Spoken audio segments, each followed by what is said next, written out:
ಕುಮಾರಸ್ವಾಮಿ ಅವರು ನಿಮ್ಮ ಸರ್ಕಾರದ ಮೇಲೆ 60% ಸರ್ಕಾರ ಆರೋಪ ಮಾಡಿದ್ದಾರೆ. ವಿಧಾನಸೌಧದಲ್ಲಿ ಕೂತ್ಕೊಂಡು ಭ್ರಷ್ಟಾಚಾರ ಮಾಡ್ತಿದ್ದಾರೆ, ಕಮಿಷನ್ ಪಡಿತಿದ್ದಾರೆ ಅಂತ ನಿನ್ನೆ ಒಂದು ಆರೋಪ ಮಾಡಿದ್ದಾರೆ. ಆರೋಪದ ಜೊತೆಯಲ್ಲಿ ಅವರು ಬೇರೆ ಬೇರೆ ವಿಷಯಗಳನ್ನು ಸ್ಪಷ್ಟವಾಗಿ ಇಟ್ಟರೆ ಒಳ್ಳೆಯದು. ಸುಮ್ಮನೆ ಈ ಥರ ಏಕಾಏಕಿ 60% ಅಂತ ಹೇಳುವಂಥದ್ದಕ್ಕೆ ಏನು ಆಧಾರಗಳು ಕೂಡ ಇಲ್ಲ.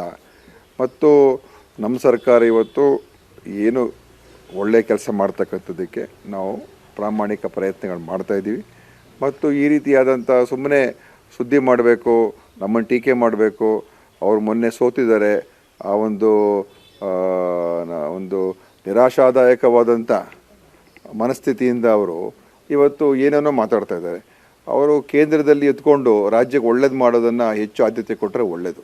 ಯಾಕೆಂದರೆ ಭಾಳ ಒಳ್ಳೆಯ ಪೋರ್ಟ್ಫೋಲಿಯೋ ಪ್ರಧಾನಮಂತ್ರಿಯವರು ಕೊಟ್ಟಿದ್ದಾರೆ ಅಲ್ವಾ. ಅಷ್ಟೆಲ್ಲ ಒಳ್ಳೆಯ ಒಂದು ಇಲಾಖೆಯನ್ನು ಇಟ್ಕೊಂಡು ನಮ್ಮ ರಾಜ್ಯಕ್ಕೆ ಹೆಚ್ಚು ಅನುಕೂಲ ಮಾಡೋದು ನೋಡಿ. ಈಗ ಅನೇಕ ಕೇಂದ್ರದಿಂದ ಅನೇಕ ಜನ ಯಾರ್ಯಾರು ನಮ್ಮಲ್ಲಿ ಬಂದು ಬಂಡವಾಳ ಹೂಡಿಕೆ ಮಾಡೋಕ್ಕೆ ಬರ್ತಾ ಇದ್ದಾರೆ, ಅವ್ರನ್ನೆಲ್ಲರೂ ಕೂಡ ಕೇಂದ್ರ ಸರ್ಕಾರ ಒತ್ತಡದಿಂದ ಗುಜರಾತಿಗೆ ತೊಗೊಂಡೋಗ್ತಾ ಇದ್ದಾರೆ, ಉತ್ತರ ಪ್ರದೇಶ ತೊಗೊಂಡೋಗ್ತಾ ಇದ್ದಾರೆ. ಅದನ್ನು ನಿಲ್ಲಿಸಿ ಕರ್ನಾಟಕಕ್ಕೆ ಯಾರಿಗೆ ಆಸಕ್ತಿ ಇದೆ ಕರ್ನಾಟಕದಲ್ಲಿ ಉಳಿಸುವಂಥ ಕೆಲಸ ಕುಮಾರಸ್ವಾಮಿ ಅವರು ಮಾಡಿದ್ರೆ ಒಳ್ಳೆಯದು.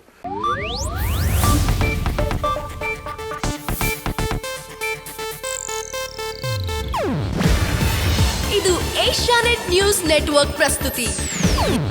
ನೀವು ನೋಡ್ತಿದ್ದೀರಾ ಏಷ್ಯಾನೆಟ್ ಸುವರ್ಣ ನ್ಯೂಸ್.